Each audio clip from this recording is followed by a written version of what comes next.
They don't have the psychological drive that we have. We've beaten Geelong when it matters. Well, Jeff, you can stick that one right up here because the Cats are going to the grand final. What a game. What a team. What a time. Can't believe it. Incredible game, has to be said. And, yeah, stoked beyond belief. Yeah. Still feeling pretty rough, as you'd expect. The finals do take a toll on the players and the supporters as well. Voices slowly recovering, but I better get some more tea into me, so I'm all good for the big week to come. But yeah, Geelong getting the job done by 30 points. And speaking of 30s, Geelong have won 23 of the last 30 games against the Hawks, so it's a bittersweet night to knock the Hawks out in a knockout final. We have defeated them in some finals that are not necessarily knockout finals. We have beaten them in qualifying finals. They got us in the prelim in 2013. That's great. They did that at the peak of their powers, and we were probably slightly off the peak of our powers. But yeah, Geelong got the job done. 30-point winners in the end, and it wasn't all going the Cats' way. And yeah, a truly remarkable turnaround from what looked like it was going to be, potentially another stinker final. It was looking very nauseating early on in the piece. The Hawks led by 13 at quarter time, and they just got out into uncontested space better than the Cats were able to. They were spreading from the contest really well. They got really good supply at goal side, and they had plenty of looks, and up forward they looked pretty damaging and dangerous when they did get it sort of inside 50. Didn't make full bang for buck with the opportunities they did have, but they were looking. They just settled in the game much earlier than the Cats did. And I mean, the Cats did have some field position. They did have some forward supply, but just butchered the ball. They didn't have as much composure as they probably normally would have, and nothing like a prelim final to really test the wits. And clearly, for the first quarter and a bit, weren't able to sort of handle it. And thank God that goal went through from Paddy, because he's not normally a shoo-in from 20 metres out straight in front. It's probably the spot you'd least like him to kick from. And he was able to cap off a pretty, one of the all-time great finals performances. That's also true too. We'll get stuck into that a little bit later on in the piece. But a great response in that second term, where it was a bit more Geelong-like, where especially out of the centre clearance, and we'll go into those numbers a bit later on. But the dominance from and the strength around the contest was something to behold, really. And when seeing Geelong go out into space and finding those marks, sort of linking the chain and getting the run and dash from handball was really good to see. Winning some key contests up forward and keeping in our front half as much as possible.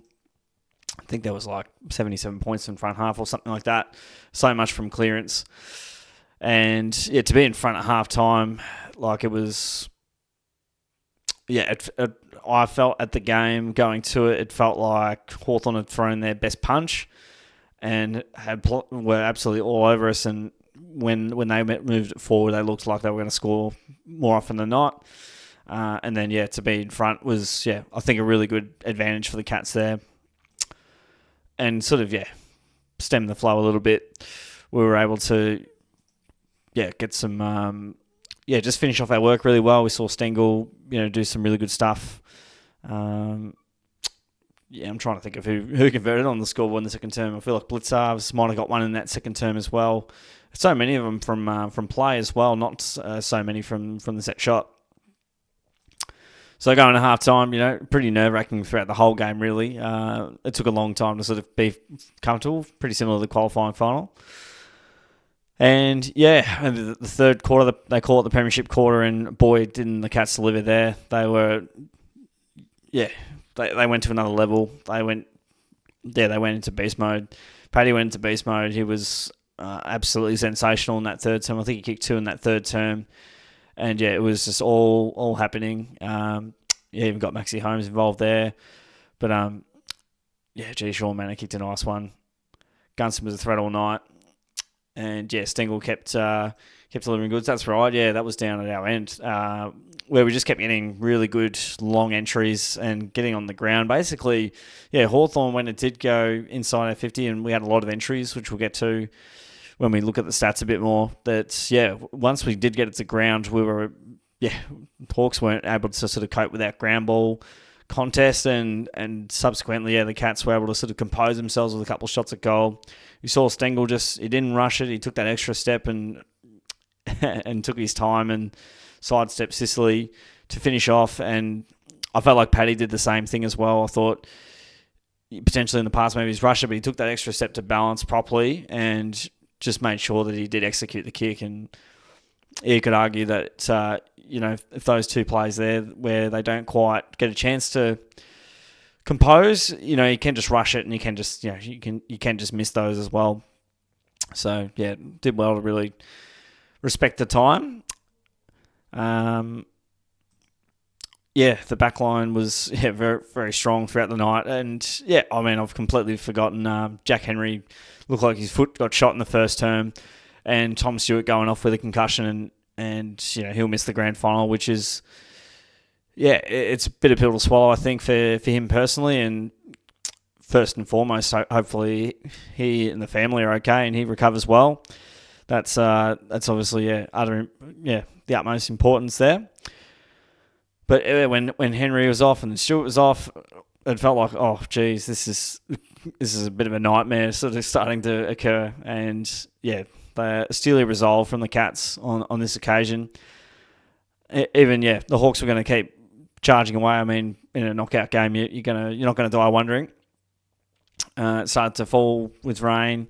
We got it out to, I think, 31 points or 37. I'm not exactly sure what it ended up being, but got out to 35 points 15 minutes to go, and Hawthorn fans were leaving. I'm thinking, you've seen a game with Geelong and Hawthorn before, and even in modern footy, 6 goals. I mean, it takes a miracle, but you can make that up pretty quickly in the modern game. Like, you can kick 2 or 3 pretty quickly. We've seen Brisbane kick 3 in a minute of game time against Sydney late in the year. So, I mean, it can happen. We've seen crazy stuff happen before. So that was interesting. I mean, in the end, it was a 5-goal win, but gosh, you'd have to give it a bit of time. But anyway, that was that, really. And it wasn't until Baz kicked that goal from about 48 on the boundary. I didn't think, once he kicked that, like, we've done it. We're in the granny. So, that was a sweet moment. And, he had a pretty busy night. Collecting the footy. So he got a lot of pill, and it was just so sweet to see us execute on the big stage and play really well. I guess it's good to acknowledge that nothing's been achieved yet. This is just a stepping stone and a building block. On to next week, and seeing as I've watched the prelim final, the other prelim final at close glance, we do have the Brisbane Lions next week. So I don't know if the graphic will be ready, but that's all right. We can talk a little bit about next week. I guess pressure was just unbelievable. We really stifled Hawthorn's run. Probably what got us unstuck early in the game was just missed tackles, which are just real basics, and then Hawthorn were getting outside the contest off from that.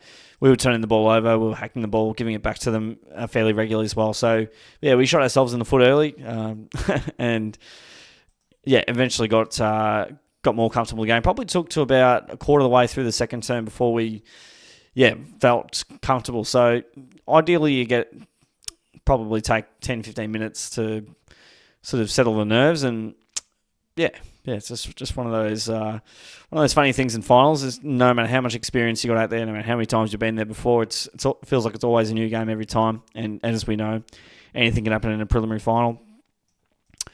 But really, we're able to minimise the damage Hawks could do from back half.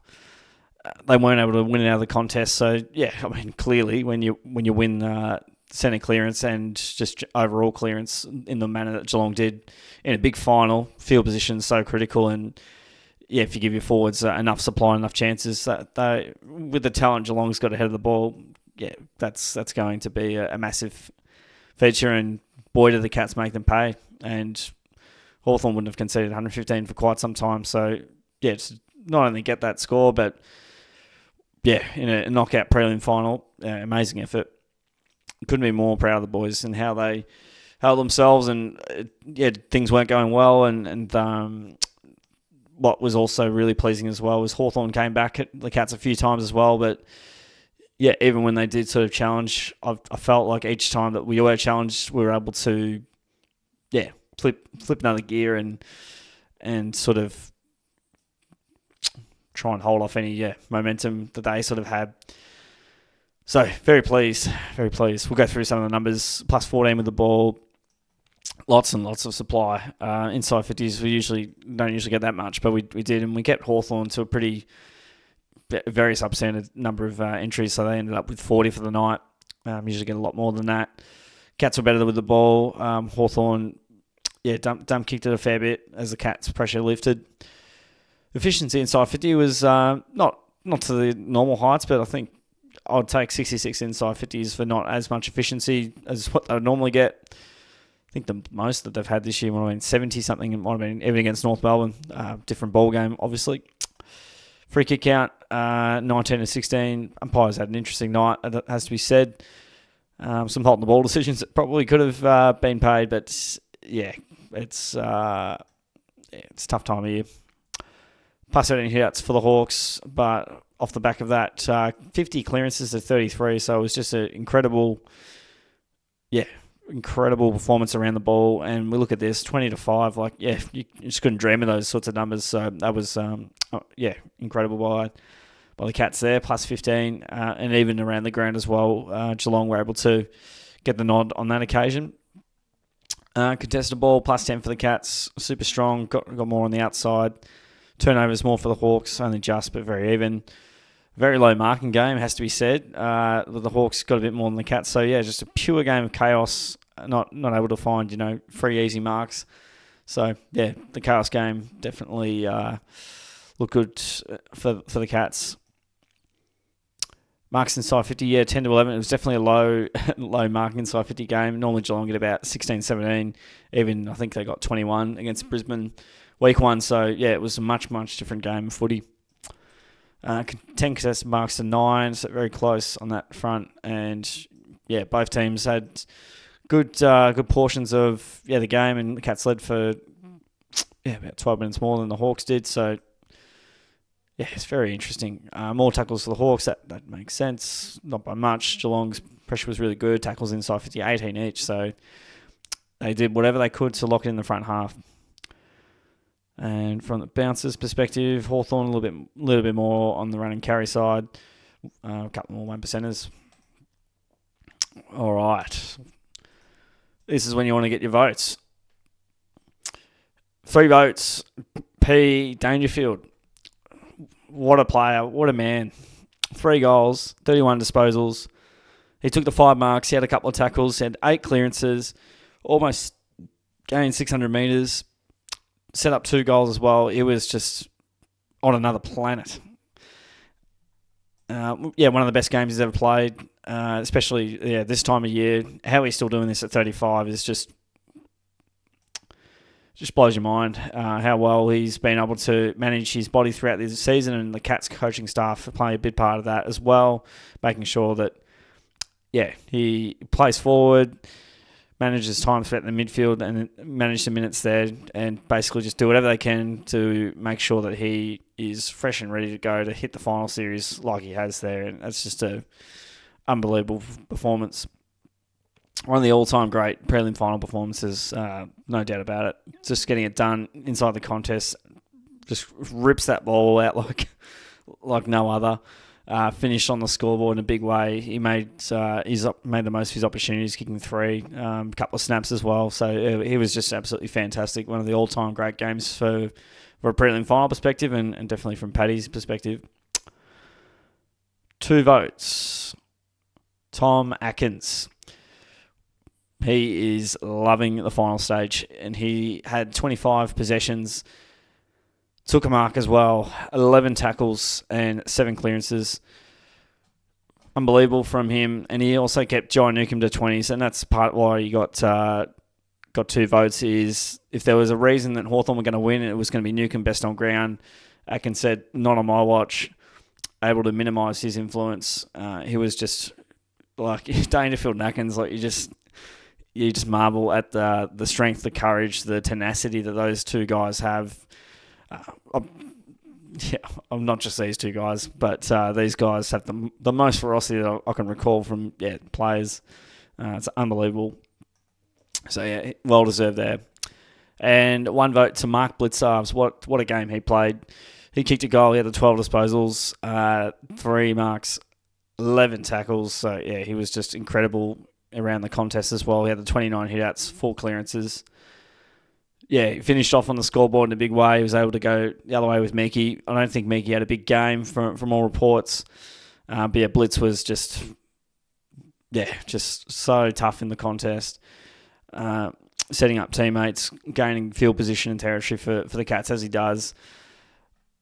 And yeah, whilst the stats aren't absolutely incredible, just being at the game, just going, wow, how good is this guy? And he's a wonderful guy.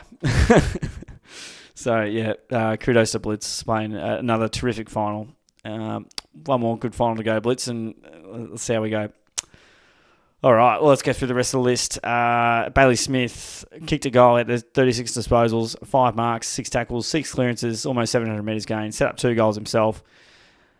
Boy, oh boy, does he get a fair bit of the ball. And he wasn't perfect with the ball, and he wasn't perfect throughout the night, but just to make sure that we get it forward in our favour, involved in scoring chains, finish the game off as it needed to be done.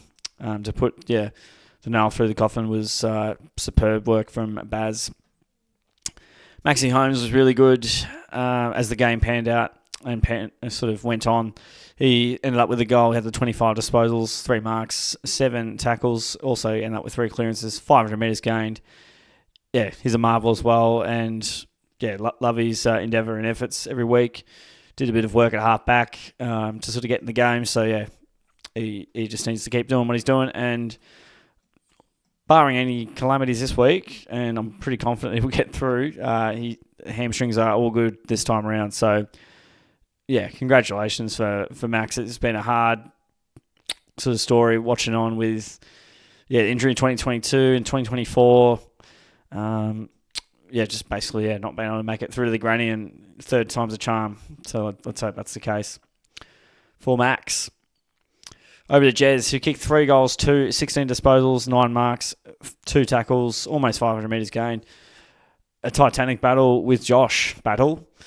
Some incredible one-on-one contests, and just the goal where he just won it at the stoppage, streamed through. That was quite amusing and a great finish. But just to be able to hit the scoreboard on multiple occasions there, it was so important that he would sort of hit the scoreboard and kick 2 to 4 to give the Cats a real good go, and he did so.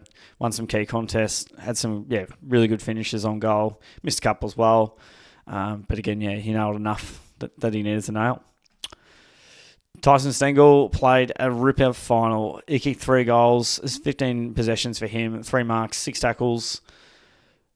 He competes in the contest really well, especially when there's a high ball or a rush ball. He makes sure that it gets brought to ground, even if it's not his job necessarily.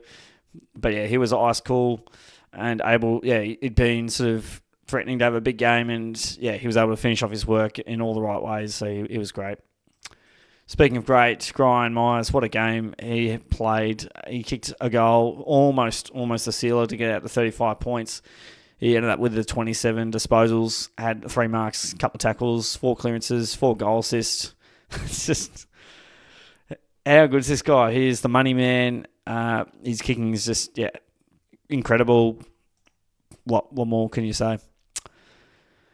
Sean Manor, very interesting final. He had everything going for Sean. He kicked 2, he ended up with 15 touches, 5 marks, 4 tackles, 4 clearances, and set up a goal as well. 500 metres gained. got a lot of territory for the Cats. He had a bit of an everything game. He had an absolute mare early in the game, and it was like, oh no, he's potentially costing us here. And he was able to butter up and end up with kicking 2 goals and one absolute doozy from the pocket. It was incredible how that one went through to put the Cats up by 28 points. So that was insane. So well done, Sean, and he's through to his first grand final. Sam De Koning, interesting game as well. Decent game. 18 disposals, 6 marks, 3 tackles, couple of clearances. Mitchie Lewis did kick 3, and 1 did come off his ankle. The kick right at the end. But in general, look, a pretty good go. Did a bit of ruck work, I think, as well. Hopefully, he's fit and healthy, because I think we'll need a bit of support down in the back line. Over to Z, 21 disposals, 3 marks, couple of tackles, a clearance. Ginnivan and Watson, I think, only kicked 1 each from my recollection. And he had some contests where he was completely out of his weight division, where he had Chol and Gunston at Lewis at times as well. So, he was kind of trying to do his best Stewie impression, but still a really, really solid game on what he was supposed to be doing for his role. He had to play a bit more than perhaps a normal game, given Stewie's absence throughout the game, and Henry also being on one leg effectively. So, pretty courageous all in all. The closer, Bradley, he missed a couple of points for him, 15 disposals, a couple of marks, 3 tackles, but he did set up 2 goals. So when he's not kicking goals himself, he's setting them up, and he does that as good as anyone. He's an absolute revelation down that forward line, and a marvel. Ollie Dempsey, a little quieter, missed a couple, had the 14 possessions, took a mark, 3 tackles, couple of clearances, and a goal assist. So while he was a bit more damaging in the first final, and when you kick 3 straight in the first final, you miss a couple this time around. So not quite his best game, but was still very important and vital with that running capability that he does have, and what opportunities he creates for the team. Jack Martin's game was handy. He kicked a goal. He had the 8 disposals, 3 marks, 4 tackles. They managed his minutes pretty well. Don't think he was 100% perfect in terms of his calf, so we'll see how that all plays out with Jack. But when his time came along and he had to kick that goal that Paddy gave him, he did so and delivered. Jackie Bowes, love what he does. He just sort of glides throughout the ground. He had the 12 disposals, 3 tackles, a couple of clearances, set up a goal as well. Just, really good all-round player for us and good utility on the deck. Jai Clark, my man. He had the 14 disposals, a couple of marks, 4 clearances, and also set up a goal. Never doubted him for a second.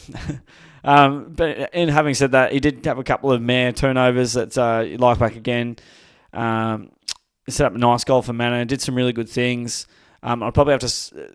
It's pretty tough to see the game live versus what it looks like back on replay, and maybe on replay it might look really good. I'm a bit more biased on the turnovers, but it might be one of his better games for the Cats. He came on a little bit earlier than expected, but kudos to Jai in being able to get a decent amount of the footy. O'Shane Mullen does what he does best. 8 disposals for him, 3 tackles, 2 tackles, 3 marks, and also got a clearance. Was able to sort of keep Watson relatively well held, and Ginnivan, I wasn't exactly paying attention to exactly who he was on, but those guys kicked 1 each, pretty quiet all in all. Loved it. Lawson Humphries had the 8 disposals, a couple of marks, tackle. It was a little bit quieter than it'd usually be. It did take some handy marks though. Sully had the 7 disposals, took a couple of marks as well, a couple of tackles. The big talls were giving us more grief than anything, but I think he was on Chol for most of the game, and Chol might have kicked 1 in general, and was lively early, but for most of the game, I don't think Chol did too much damage.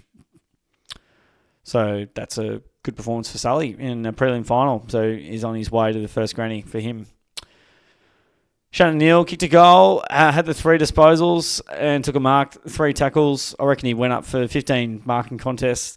And he would have had 2 if the 3 didn't go to Paddy, but then Paddy wouldn't have had 3. So But yeah, Neil, he had some interesting moments. I think he had Jez all on his own in the forward 50, but yeah, he was just keeping Barras honest and yeah, just allowing other teammates to get involved. So, sometimes Neil will kick you 3 or 4. Other times he might kick 1 and crash packs, and then the smalls can go to work and then score off the back of those contests. The key is just not getting outmarked, which for most part didn't look like he did.